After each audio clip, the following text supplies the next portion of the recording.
For 10 goddamn years, I poured every ounce of my fucking soul into caring for Dorothy, my paralyzed mother-in-law, while that spineless bastard James fucked off into the abyss, leaving me stranded in Pine Creek's soul-crushing isolation, a town so small it felt like the walls were closing in to choke me. Day after day, I was her lifeline, my hands torn raw and bleeding from lifting her frail, bony ass out of that creaky bed, my back screaming in agony like it'd snap any second, my spirit crushed under the weight of a decade of thankless bullshit. Sarah and Mike, those selfish pricks, didn't give a rat's ass. They were too busy jetting off to their fancy-ass vacations and sipping cocktails at glittering parties, treating me like some invisible maid they could kick around whenever they damn well pleased. I was trapped, a prisoner in a life I never signed up for, my dreams rotting away while I scrubbed bedpans and swallowed my pride.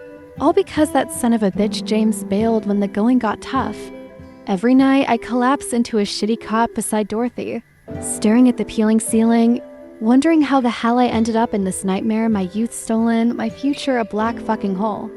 The townsfolk whispered behind my back, calling me a martyr or a fool, but I didn't have the luxury of walking away. I was all she had, and deep down, I loved the old bat like she was my own blood. But fuck, it was a brutal grind, and by the end, I was a hollowed-out shell, barely holding it together, my sanity fraying like a cheap rope in a storm.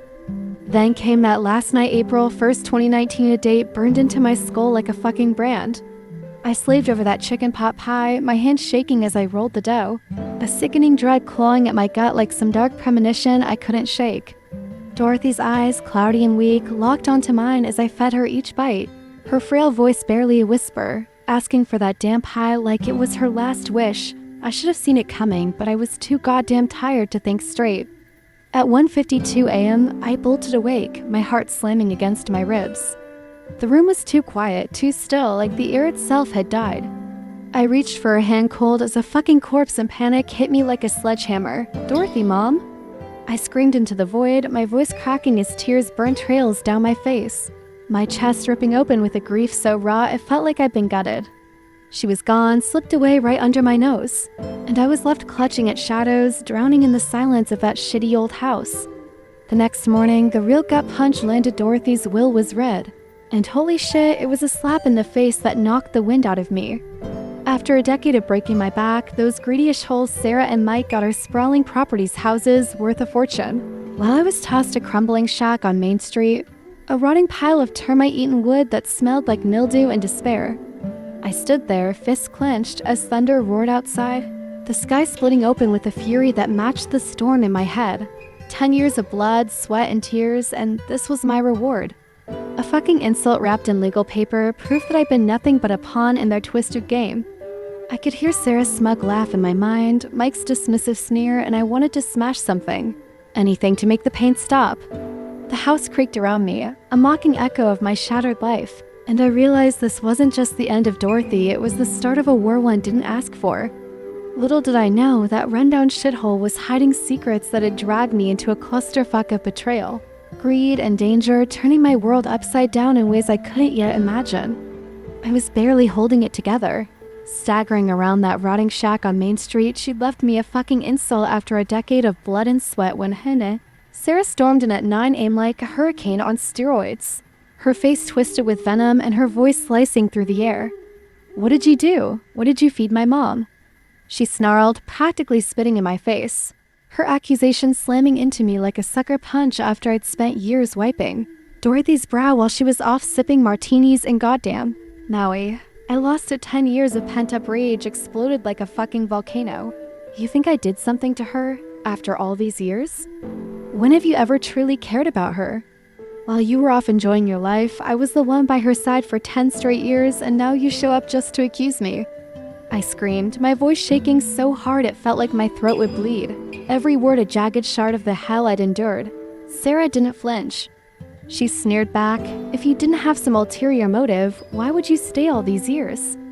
Her words a vicious knife twisting in my gut, painting me as some scheming bitch who'd been plotting Dorothy's death for a payout. I stood there, trembling, the air thick with her contempt, realizing she'd never seen me as family, just a fucking servant to trash talk and discard. Then her husband barged in, his face carved from stone, laying down the law like I was some disobedient dog. "Emma, if you have even a shred of decency, "Just keep your mouth shut and make sure Dorothy gets a proper funeral," he barked, his tone dripping with condescension, as if I hadn't been the one keeping her alive while they fucked off to their cushy lives. I wanted to smash his smug face into the wall, but I was too goddamn exhausted, my soul hollowed out from the night before, my hands still tingling from the cold grip of Dorothy's lifeless fingers. The funeral was a shit show, a circus of greed that turned my stomach. Sarah and Mike clawed at each other like rabid wolves, divvying up Dorothy's sprawling properties and that $50,000 in savings with cold, surgical precision, not a single tear shed between them, just dollar signs flashing in their greedy-ass eyes. I stood off to the side, the shack's deed burning a hole in my pocket, watching them carve up her legacy like it was a Thanksgiving turkey, their voices rising in bitter, shrill arguments that drowned out the preacher's hollow prayers. It was chaos, a fucking disgrace to the woman I'd loved like a mother, and I felt like a ghost, invisible to these assholes who'd never lifted a finger for her. But the real kick in the teeth came when the whispers started soft at first, then spreading like wildfire through the mourners. "Dorothy was poisoned," someone hissed, their eyes darting to me, suspicion coiling around me like a noose. My blood ran cold as heads turned, fingers pointed, and the rumor took on a life of its own, fueled by Sarah's venom and Mike's silent, judging stare. I'd slaved over that chicken pot pie, my hands trembling as I'd fed her, and now these fuckers were spinning it into some murder plot. After 10 years of breaking my back, I was the villain? Thunder rumbled outside, mirroring the storm in my chest as I clenched my fists, the weight of their betrayal crushing me. I'd given everything, my youth, my sanity, my fucking life, and now I was dodging their knives, both literal and whispered. Little did I know, this was just the opening act in a shitstorm of family warfare that'd test every ounce of grit I had left. I couldn't shake the betrayal, the exhaustion. The rage, it was a storm churning in my chest as I trudged back to that crumbling shithole on Main Street. The only thing Dorothy left me, a mocking reminder of my wasted years. I decided to clean the damn place, maybe scrub away the ghosts of my past. But the sky outside had other plans. Dark clouds rolled in, thunder growling like a pissed-off beast, and lightning slashing the air as rain hammered the roof like a fucking war drum. I was on my knees, scraping at the warped floorboards, my hands still raw from years of lifting her, when one snapped under me with a crack that echoed like a gunshot. Holy shit. There was a hidden compartment, a dark hollow stuffed to the brim with stacks of crisp $100 bills. $300,000 staring me in the face. My heart slammed against my ribs, my breath catching as I dug deeper and found a yellow envelope. Dorothy's shaky scrawl spilling across a crumpled note. "Dear Emma, this money is for you. Stop waiting for James. He's not worth it. Live your life, sweetheart. I've always thought of you, always wished the best for you." Thunder roared like it was tearing the sky apart as I sank back, the cash clutched in my trembling hands, tears streaming down my face. Fuck. She'd seen me, really seen me when no one else had, and this was her secret gift, a lifeline after a decade of hell. But that moment of awe crashed hard into a shitstorm of dread. Muddy footprints smeared the floor near the stash, fresh as hell, snaking out toward the back door like some bastard had been here, sniffing around my fucking house. My pulse skyrocketed. Had Sarah or Mike gotten wind of this? Those greedy-ish holes had already accused me of poisoning Dorothy. Were they stalking me now, ready to rip this out of my hands too? The storm outside raged harder, rain lashing the windows like it wanted to break in, and every creak of that old shack sounded like footsteps closing in. I was alone, exposed, a sitting duck with a fortune that could get me killed. I shoved the money into a black trash bag, my fingers fumbling, sweat mixing with tears as Dorothy's note burned in my mind. James wasn't worth waiting for, but what about the rest of this fucked up family? I'd spent 10 years as their punching bag, and now I had something they'd kill for literally if those whispers about poison were any clue. Lightning lit up the room, casting jagged shadows, and I swore I saw a figure outside, a silhouette against the glass. Gone in a flash. Fuck, was I losing it, or was someone really out there? I couldn't breathe, couldn't think straight. The money was a goddamn ticking bomb, and I had to move fast. I bolted out into the downpour, trash bag slung over my shoulder, the cash heavy as sin, racing to split it between two banks before those vultures could swoop in. The streets were a blur of rain and darkness, my shoes slipping in the mud, my heart pounding like it burst. Every shadow felt like Sarah's sneer, every gust of wind like Mike's cold stare. I was paranoid as hell, convinced they were watching, waiting to pounce, their greed a noose tightening around my neck. This wasn't just a gift from Dorothy, it was a curse, a beacon drawing every asshole in Pine Creek straight to me. Little did I know, this stash was about to ignite a war I wasn't ready for. A clusterfuck of danger lurking just beyond the storm. The poison rumors from the funeral still buzzed around Pine Creek like wasps, Sarah's accusation painting me as a killer. And now I was clutching a fortune those greedy bastards would slit my throat for. I'd barely stashed the money in 2 banks, racing through a storm with my heart pounding like a jackhammer. When Mike slithered back into my life, his salesman grinned slicker than oil on a snake. "Emma, you should really think about selling the house Mom left you. I found a buyer. They're offering a generous price. They're planning to renovate the whole place." "Come on, Emma, this house is old and falling apart. It's not safe for you to stay here alone. Why not move out and take the money while you can?" He purred, his voice dripping with fake concern, but I saw the glint in his eyes, pure fucking greed. The same look he'd had at the funeral when he carved up Dorothy's savings with Sarah. I snapped, "I'm not selling." "Now please leave." My voice sharp enough to cut glass, but he doubled down, leaning in close. "Emma, I'm just trying to help. There's a solid offer on the table. Sarah already sold her place next door. She's smarter than you, clearly. She's already pocketed the money while you're still clinging to this old dump." Every word was a jab, a taunt, and I knew this wasn't about helping me. It was about sniffing out what I had. They're sitting there eating and laughing like one big happy family. Just thinking about them spending our money makes me want to walk in there and snatch that bag myself. She spat, her voice a guttural growl, and my blood turned to ice. Our money? She knew about the stash, or at least suspected it. Then she went darker. "You know your mother was unbelievably biased. You're her son, and all she left you was that old dump. But the big money? She gave it to that outsider. James is probably dead somewhere, and if Emma remarries, that cash is gone. Just hand it over to some stranger. You need to figure out a way to get that money back. Maybe try with Peter, if you know what I'm talking about." My stomach churned as a glass shattered nearby. The crash amplifying the dread clawing at me. They were targeting my son now. My little Peter, the one pure thing left in the shitstorm. Mike hesitated. "You've lost your mind." "That's my nephew. We can't do anything that would hurt him." But Rachel's eyes flashed like a predator's. "So you're just going to sit back and watch Emma burn through all your mother's money?" I gripped Peter's hand under the table, my knuckles white, every nerve screaming he wasn't just after the house. He wanted the cash, and Rachel was ready to play dirty as hell. I sat there, frozen, the restaurant spinning around me, the warmth of the meal turning sour in my mouth. Mike and Rachel were scheming right under my nose, their voices a fucking dagger aimed at my back. And I realized the muddy footprints weren't a fluke. Someone had been in that house, maybe then, maybe worse. After a decade of being their doormat, I was now their prey, and that $300,000 was blood in the water. Thunder rumbled outside, a storm brewing again, and I knew this was just the start of their fucked up game. I barely caught my breath from that. Still tasting the roast chicken turned bitter in my mouth. When I grabbed Peter and bolted from the restaurant, my gut screaming that Mike and Rachel weren't just scheming, they were hunting. We took a shortcut through a moonless alley, the air thick with damp rot, streetlights flickering like dying stars. Every shadow a fucking threat as I clutched Peter's hand, his little, "Mom, it's really dark," trembling in my ears like a plea. I called the cops from the restaurant, my voice shaking as I whispered into the phone. But now, under that black sky, I felt exposed, a deer in a wolf pack's sights. Then I saw Mike at the alley's end, crouched like a predator, tying his shoelaces my ass, his eyes glinting with menace.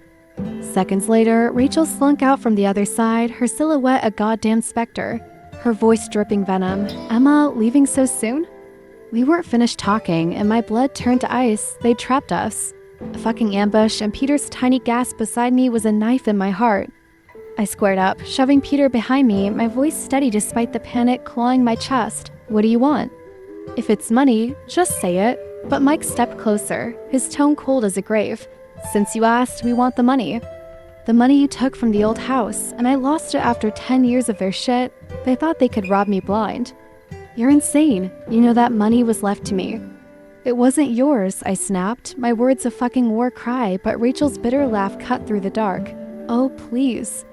You chose to take care of her. That doesn't mean you get everything." Her voice a guttural snarl that made my skin crawl. They closed in, the alley shrinking around us when a trash can crash some damn cat, but it jolted me enough to grip my phone tighter. "I already called the police, Mike," I barked, bluffing with every ounce of steel I can muster. Rachel hissed, "She's lying." Cops don't show up that fast. Her eyes wilded, but I doubled down. What you've already done is bad enough. But take one more step, and it's kidnapping.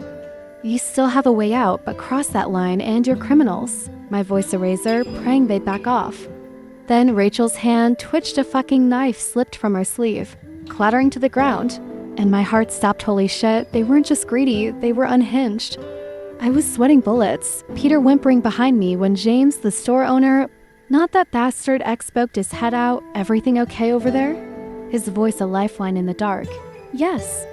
James, could you do me a favor and call the police again? Someone's been following us, I yelled, my voice cracking and Rachel's face twisted. Damn it, she really called someone. She hissed, yanking Mike's arm. Let's go.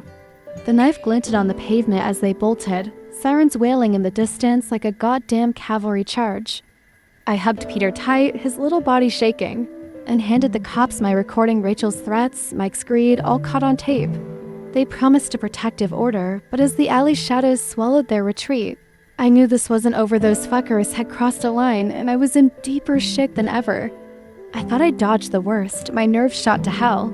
Clutching that protective order like a shield when out of the blue, James, that bastard ex who'd fucked off 10 years ago, slunk back into Pine Creek like a goddamn phantom.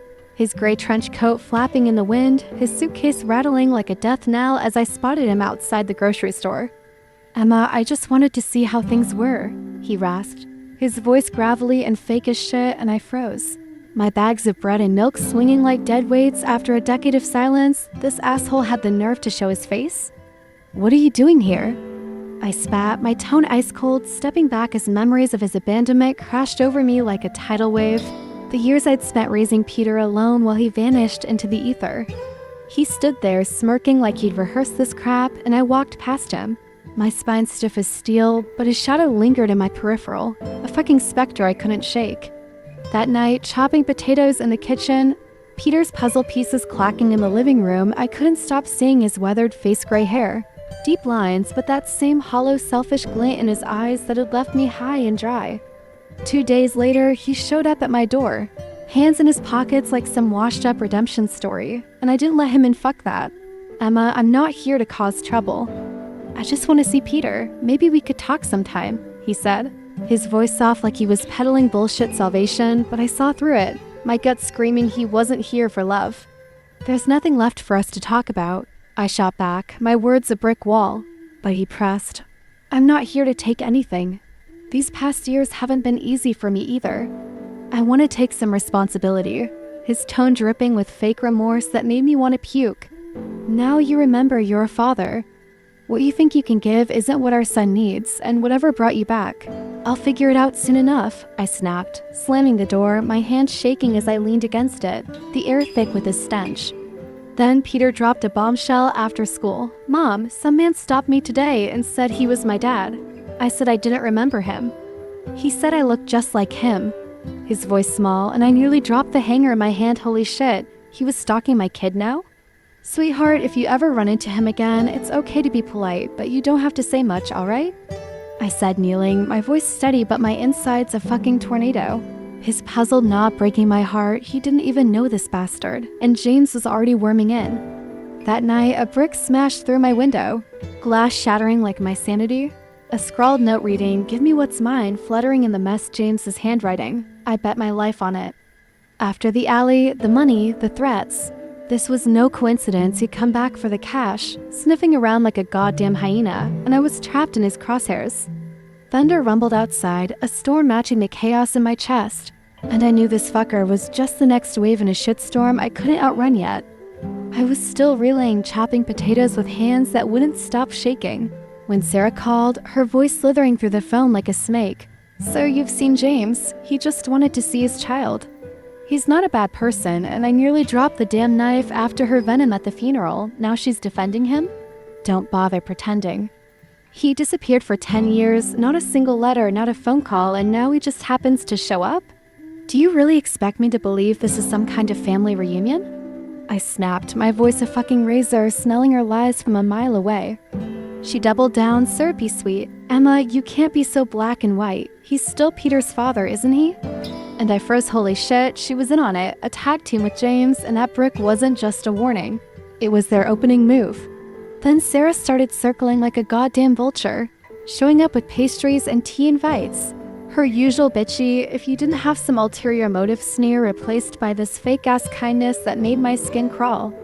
"You've got your hands full raising Peter and managing the move," she cooed, dusting a shelf in that rotting shack.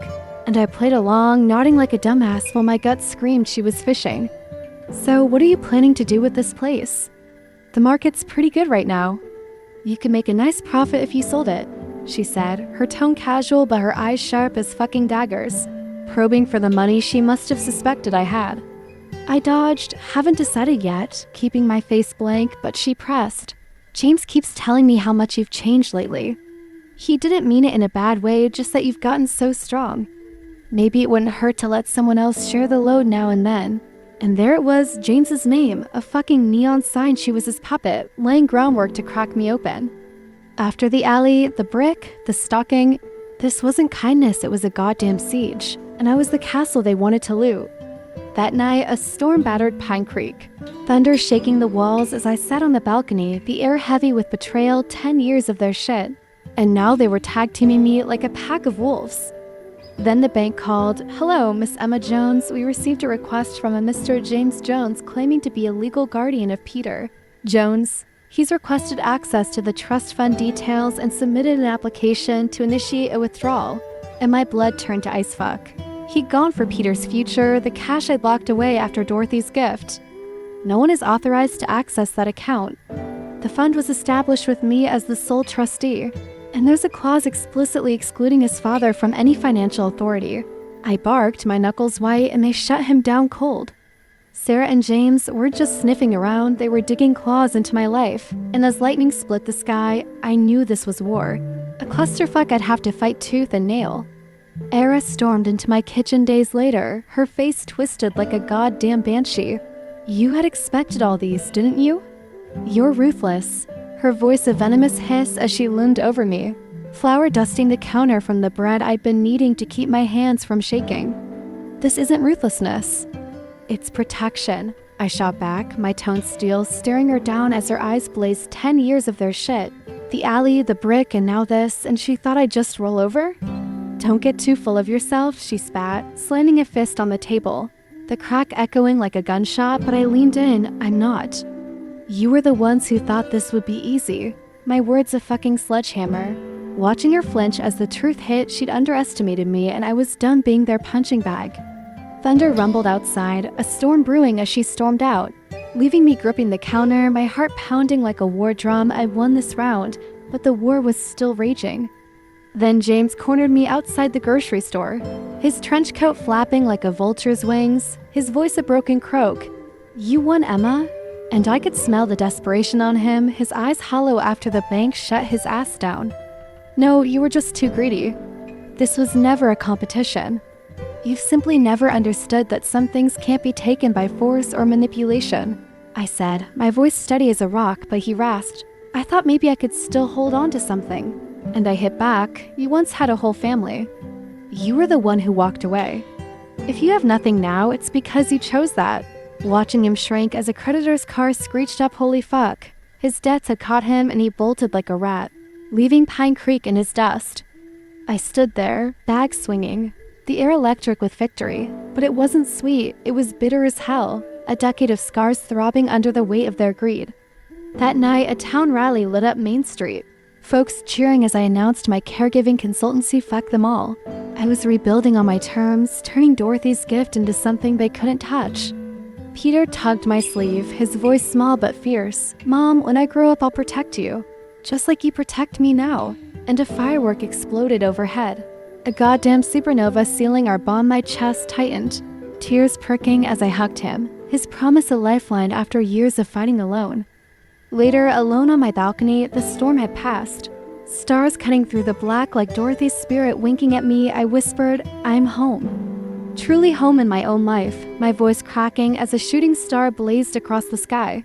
A final fuck you to the bastards who tried to break me.